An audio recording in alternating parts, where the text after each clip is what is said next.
You're listening to Brave New Teaching, and we are so much more than a podcast. We give teachers the inspiration, support, and tools to challenge the status quo. I'm Amanda, and I'm a former English teacher from Illinois. And I'm Marie, and I'm a high school teacher from Southern California. Join us after the show and happy hour to extend your BNT experience with instant access to our resources, workshops, and courses. Visit shop.bravenewteaching.com/happy hour to join us today. We're so glad you're here. Enjoy the show.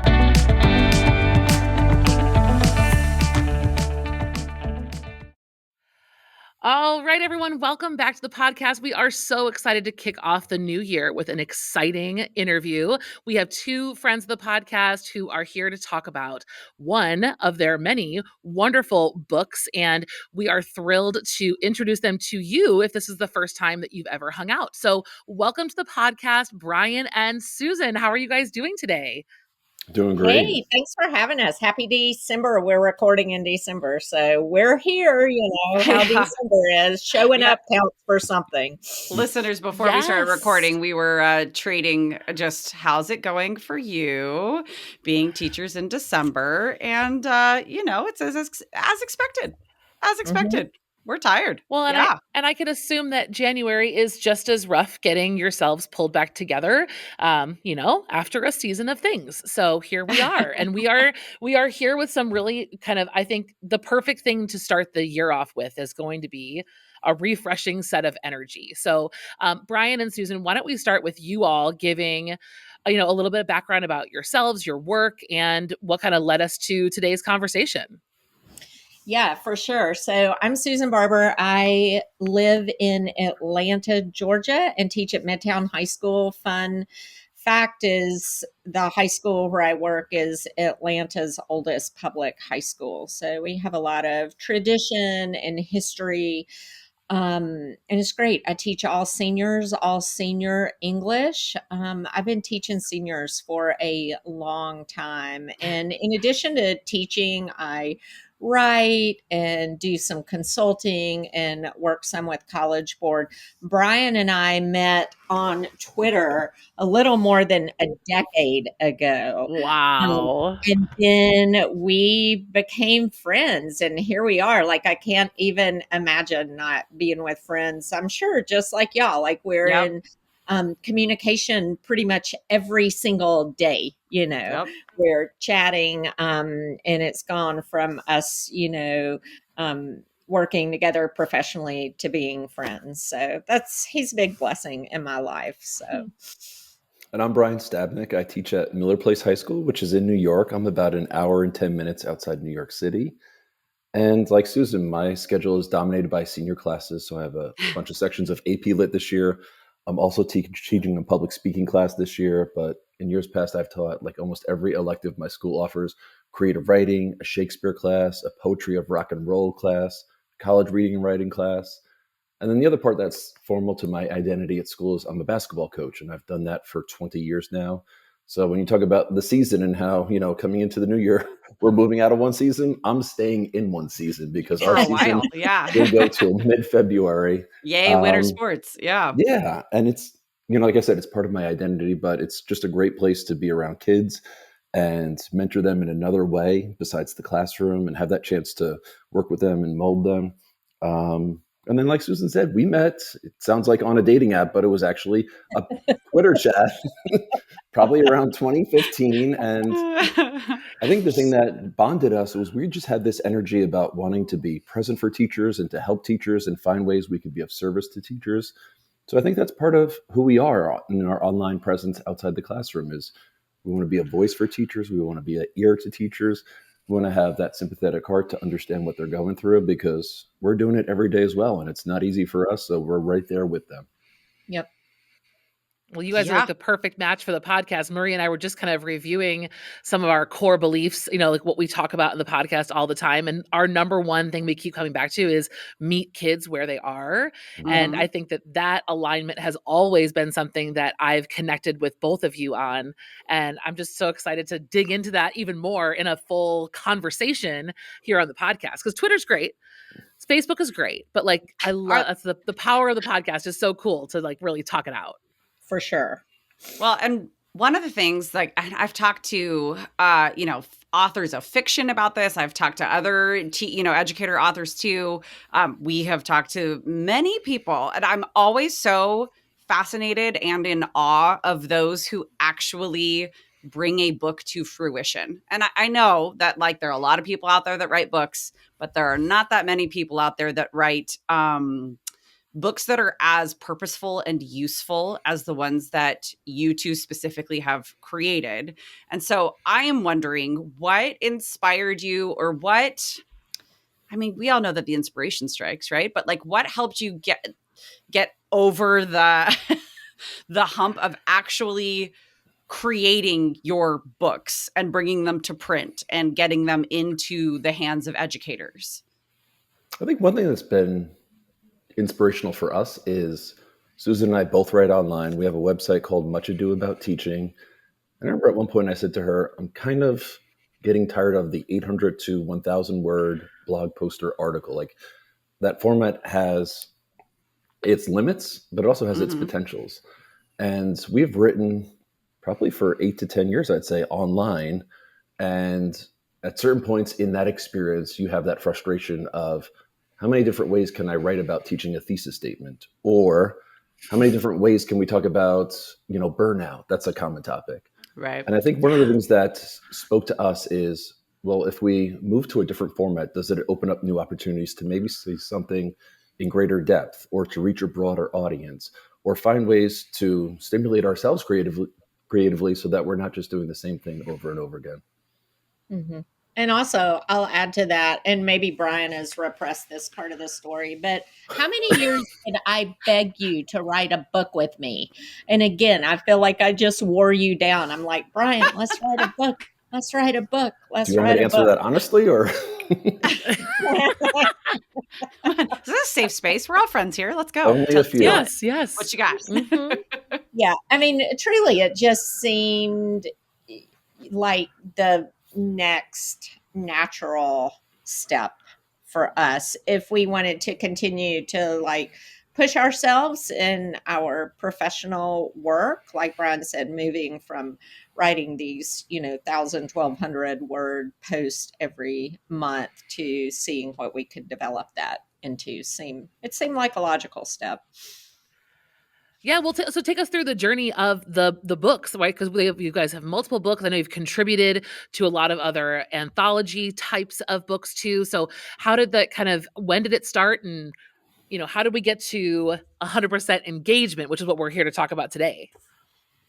Yeah, so I guess, we would look on our website, Much Ado About Teaching, and see lessons that were just pulled upon time and time and time again. And then we also, so thinking about that, like people were always coming and wanting to know, like, can you, give me the specifics of this detail or details of this lesson? Can you help us out here? And like, we would get emails for that and lots of hits on our blog about that. And also then just looking at other professional development books that were out there that were very theory heavy, and it's theory that we agree with and it's great, but it's like, now how does this translate to Monday at 8:31 in the classroom with teenagers? Right. Yes. Like, what do I make copies of? Exactly. What So wanting to bridge that gap, and I really think, after, just several things, of course, it's like this perfect storm of, we have COVID, and then, we shift to being all online. And then once we shift back to the classroom, now, there were just lots and lots of challenges. And what we saw is, our students were hiding behind screens a lot of times. That's still a lot of the case in schools. And we really wanted to bring engagement and learning back to the forefront. And just thinking about this idea that, like, in elementary school, like, it's so, learning is so multisensory and students are laughing and having fun. And by the time they get to high school, it's just you're slogging through the work. And we really wanted to put this message out to teachers that that's not the narrative that it has to be. Like, you can control the narrative in your classroom, and your classroom can be alive and controlled chaos and moving in the right direction of learning. It doesn't have to be really painful. And a lot of times it was feeling painful in those days. So I think the book birthed out of us wanting to put a resource into teachers' hands that was very practical, that would help classrooms come back to life. And I think in a way, like Susan and I both spend parts of our summer doing workshops for teachers. So we'll travel and do AP Summer Institutes. And I remember one workshop I was doing was actually in San Diego. And I prefaced a couple activities by saying, here's something that you'll get 100% participation if you do it well. Mm-hmm.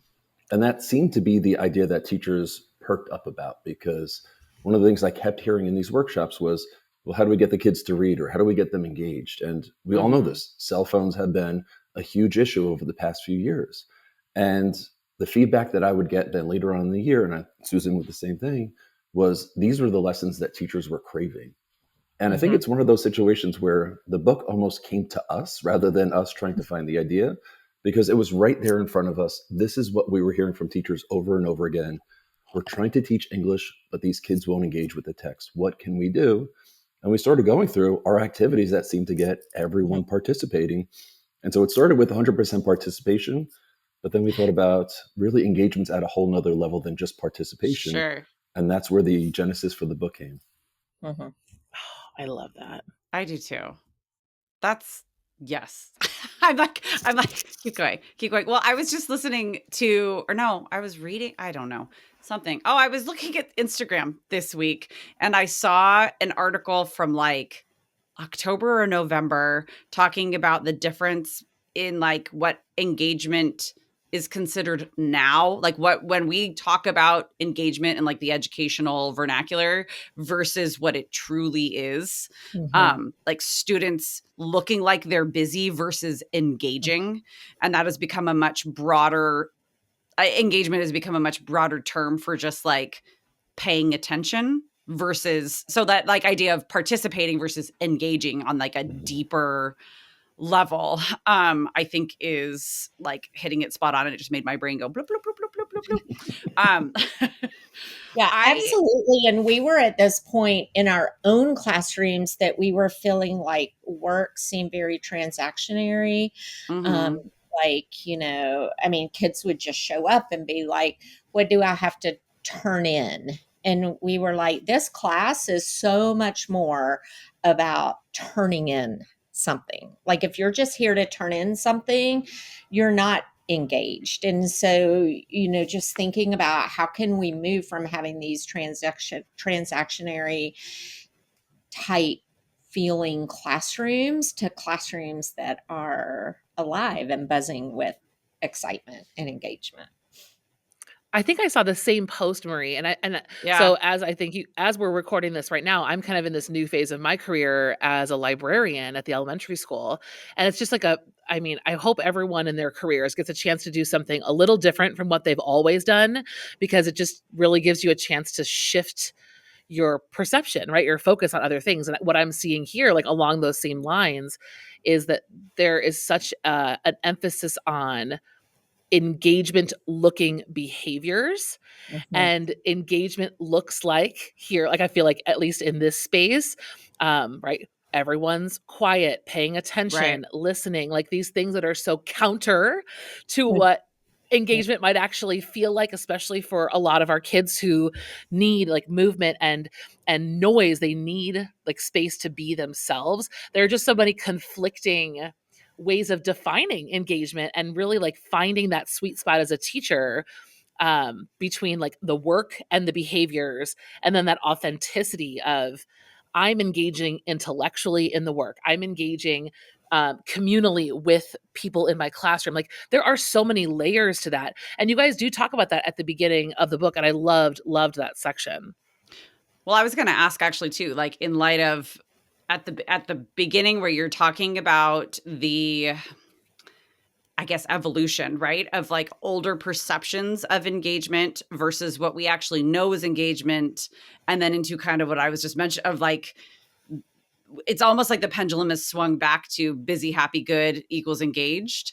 Can you walk us through a little bit of what you're seeing either in your own classroom or like when you're doing these summer institutes and things, the like, what are you seeing at the crux of the difference between actual engagement or busy, happy, good engagement?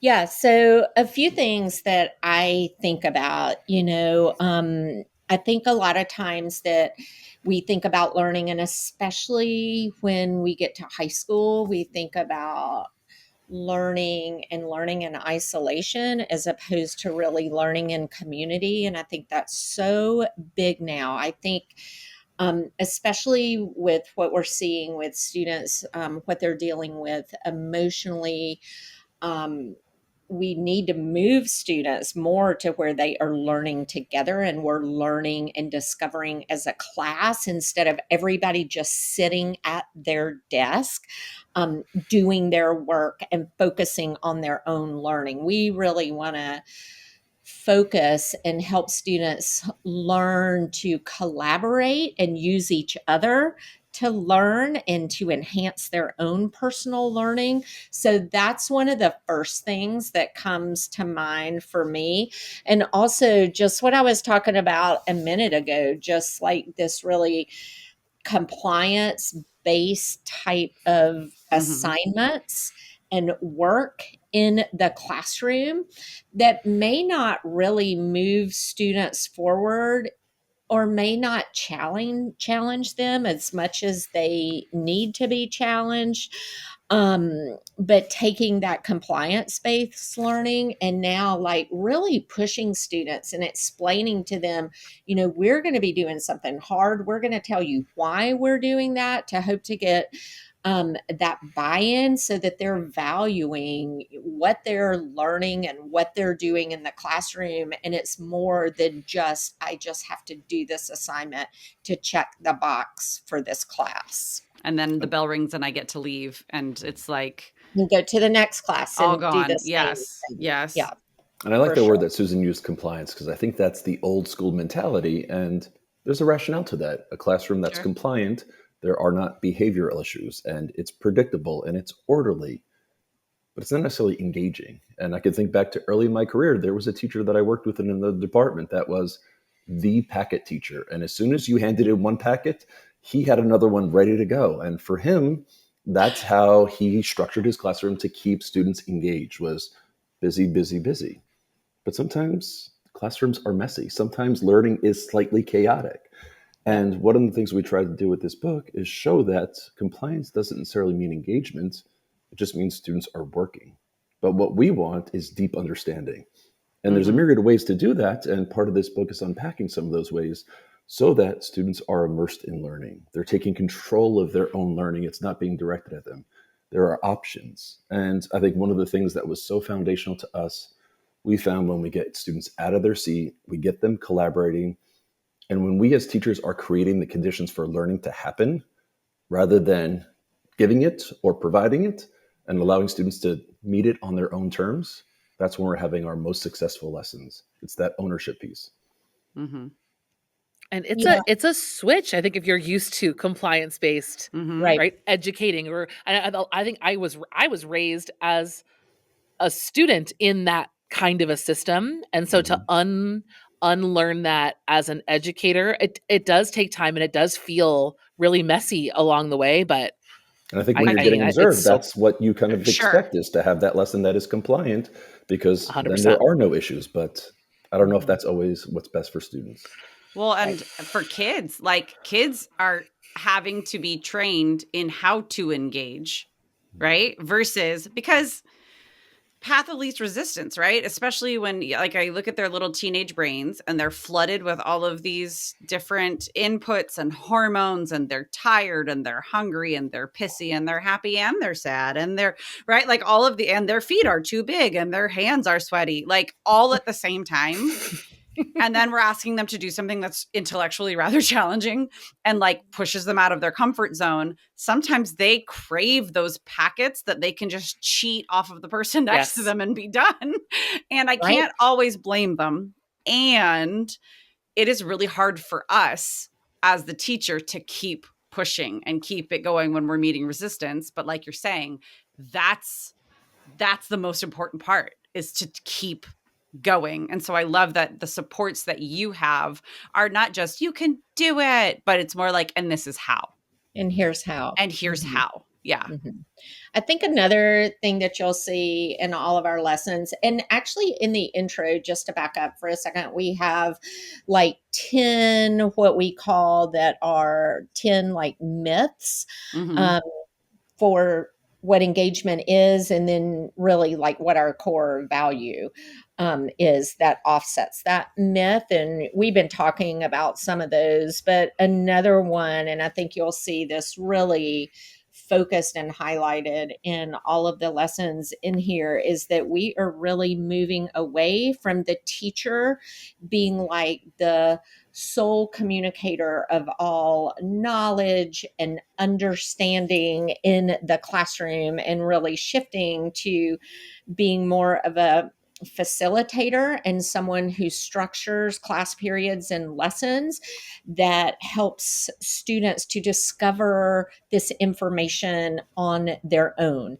instead of us just telling them what we want them to think. We want to really ignite their curiosity and spark for learning. And so we're going to set up activities to now they can discover and learn for themselves. And then we can come, back behind them and support them in that and refine that if we need to. So I think that's something else that you'll see as a shift from traditional learning. Like, I don't have to be in control of every piece of information that goes out in my class.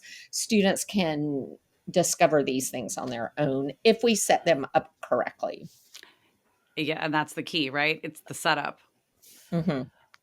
Well, and so as I'm listening, right, I'm already nodding because the next question that we want to talk about is something I've already thought through as I was reading your book. But I would love to hear from you all. Marie and I speak in great depth on this podcast, and kind of where we began was really talking to teachers about teaching through a lens of inquiry, right? And shifting away from teaching books to teaching questions. And we've worked really hard to help teachers get there, because it's a huge shift from what is taught in undergrad and in credentialed programs. And it's something that we have found such great success with, because similar to what you were just saying, Susan, right? We're not setting you up with a to-do list. It's a question. It's multiple questions. So I'm curious, from your point of view, do you see and have you seen overlaps, right, with 100% engagement, these strategies in the book, and an inquiry-driven model of, getting through to your learners?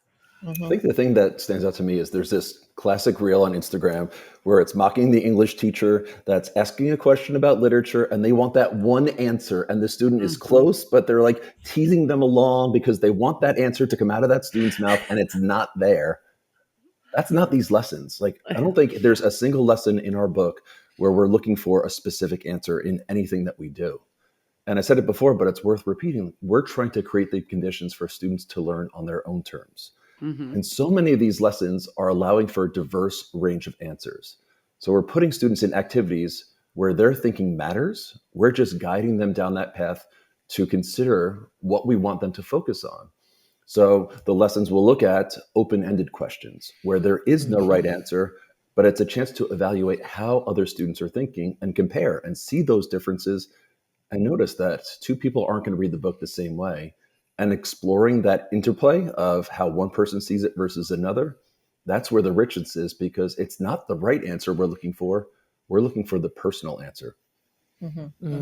Yeah. And just thinking about this shift of not telling students what to think, but teaching students how to think. Like that's a huge shift, right? It is. And I mean, if a kid walks out of my class on the very last day and they can give you 5 facts about what they learned from Frankenstein or whatever, or 5 facts about poetry structure, but they can't take a piece of prose or a poem in their hand and read it and know how to engage with it, I will feel like I have failed them as a teacher, because that's the point, for them to be able to learn how to make meaning on their own with text. And I feel like it's such a delicate balance, because like talking about engaging with poetry, to be able to articulate your thoughts on poetry, it is important to have that vocabulary, right? So like there's so many layers, especially in an English classroom, to what we have to do to be able to build a foundation to even be able to communicate and then keep going forward. And that's where these engagement strategies come from, because we have to have the persistence. Like kids have to have sustained engagement with their own learning over time, right? It can't just be that they check all the boxes like we were saying before, and then they leave the room and then they come back the next day and it's like, etch a sketch, new day. No, honey, we're building and we're building and we're building. And it's not the same text, but it's the same ideas and it's strategies and you're thinking new things. And to your point about like, we lay this foundation and we give them all of the tools. And I think that's where a lot of classrooms stop. Yes, we because that's testable. Them with everything. Yes. And then we stop there. And that's like not even the most fun part. I was just going to say, it's so boring. It's so not fun. It's what makes me go, yeah. Right. And I'm an Enneagram 7. Like I'm here for the fun. So I can't just do that. Well, it's huge. And surprise. So we have a little segment we're going to do here. We did not tell Brian or Susan this ahead of time. But this series, the goal we actually have, this will be the first episode in our series. And then Marie and I have taken it upon ourselves to handpick strategies from your book to go test in our classrooms and in our spaces. Little whippersnappers. Yes. Yep. And so the episodes after this one will be Marie and I talking about the strategies we tried, how they went, who we did them with, and how it all went. So I love it. This is your chance. I'm going to bring it in my drama 1-2 class with all of my I'm going to do it in the library with 4th graders. Yeah. My sweet nuggets of energy. Yes. We're going to test this 100% claim. I love it. I love it. I love it. So in that kind of energy, right, we thought we kind of do a little like problem solution segment. So Marie and I brainstormed an excessively long list of some of the common problems where we hear teachers having in the classroom. And then we're going to ask Brian and Susan to say like, okay, here's strategy from the book that would most quickly get you to a solution for that problem. So I want to start with my very first scenario, because I feel like this one is a very common one. We've talked about it in the podcast, but I think every season of life, you need a new way to tackle this particular problem. So scenario, right? You spent your days prepping students for a Socratic seminar or some kind of whole class discussion. They've got their stems, they've got their text, they're in their circle. You start with an opening question and then it's just crickets. What is it in your book that you think would help kind of break glass in case of emergency strategy in this situation? How do you get it jump started without doing it for them? Yeah.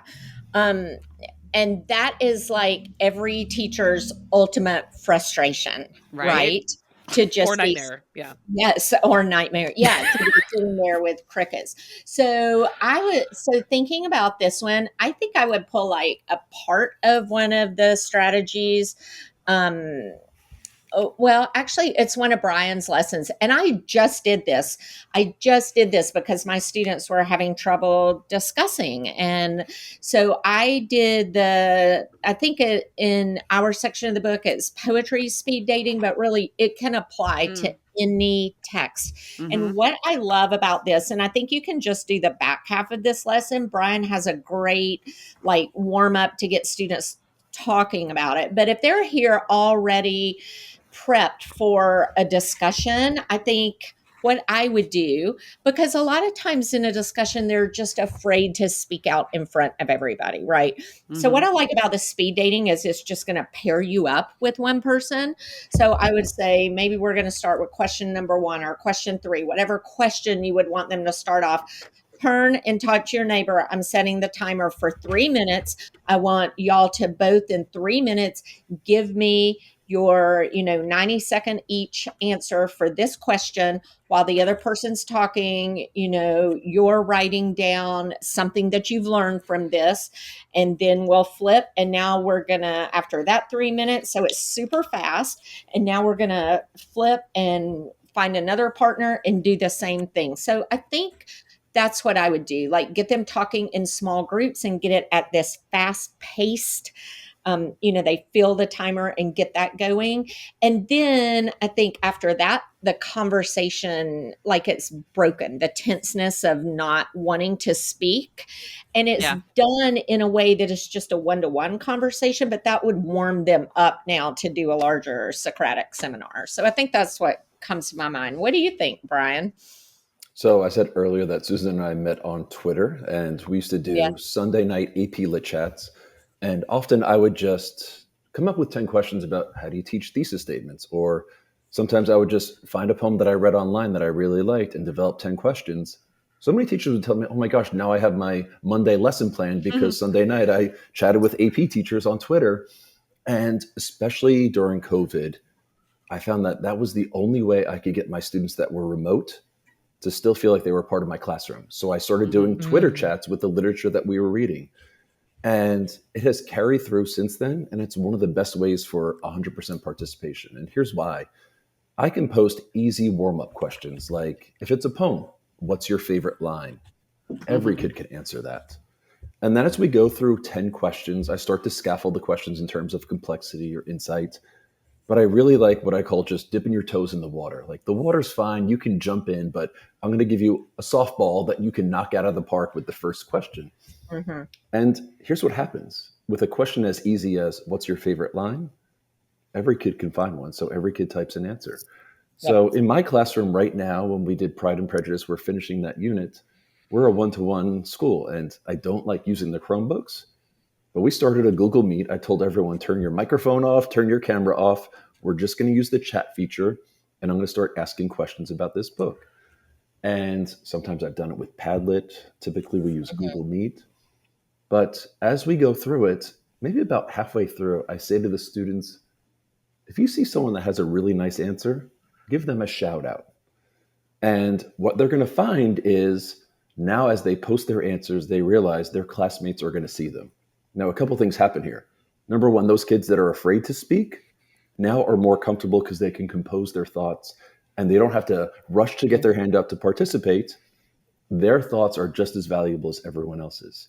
So with question 4, there's going to be 24 answers, and you're not going to read all 24, but you're going to see some commonalities. And I love that because if a student is unsure about their answer, when they see someone post it first, it gives them the confidence to type what they were about to type. Number 2, the shout outs are so validating because it's peer-to-peer. It's not me giving the cursory, great job. It's, oh my gosh, this person really liked the way I worded that. And now this forces them to kind of up their game a little bit because now they want to impress their peers. So they're really thinking about how they want to word an answer, and they're finessing it on the keyboard and they're editing it. And then when we get to the end, I used to like to ask some silly questions, like with Pride and Prejudice, question number 10 is typically, what's the first line of Mr. Collins' Bumble profile? And it allows us in a novel that's satirical to kind of have a few good laughs about it. And those are usually like quick fire questions at the end. But here's what I found. When I ask that first question, everyone has an answer. And as we go along, some kids may drop off a little bit, but I can tell you what, they're still looking at their classmates' answers. And that's where I think the participation levels out. It's not just your most enthusiastic kids. It's not just your smartest kids. It's everyone has a voice here. That's great. And I when love you that. build For anyone paying attention, sorry, Marie, I'm just wanted to, for reference, that's pages 45 and I'm on 59, I believe. Yeah. So for those of you following along, go ahead, Marie. Amanda's been fiercely annotating. No, I was just going to say, what I'm doing. I love then the build. So like I teach American literature to like Gen Ed, American Lit, and I have quite the woven tapestry of children in that classroom, but I also teach theater, as I was just saying before, and getting kids to talk is a major, or move or somehow emote physically or vocally is a major part of storytelling. But I think if that storytelling can start on a page or on a screen and then move its way to a more physical or auditory format, it's the same idea as, those crickets that you have when I'm trying to teach improv or whatever it is. There's a lot of emotional baggage that comes with talking during a Socratic seminar that I personally have to remind myself of over and over and over again, because I'm pretty outgoing and I like the sound of my own voice. But our kids are getting farther and farther away from that on a much grander scale. So starting something that is so low stakes, and within the low stakes activity, like you said, a softball question that then builds and scaffolds upon itself and then gets to like a punchline at the end, not only is a brilliant way to build a joke, but also like the art of comedy, but it's also a brilliant way to then get kids ready to engage with each other on a more personal and, I don't want to say threatening, but like high stakes way, because they've built that foundation of trust. It's just trust building. Community building is building trust, right? And just knowing what you can and can't do. And I love both of those strategies for that.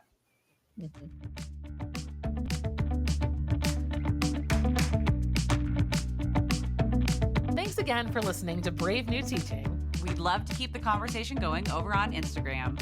And while you're there, check out the links in our bio for the most up-to-date events going on in Happy Hour and the Brave New Teaching community. Thanks for being here and have a great week at school.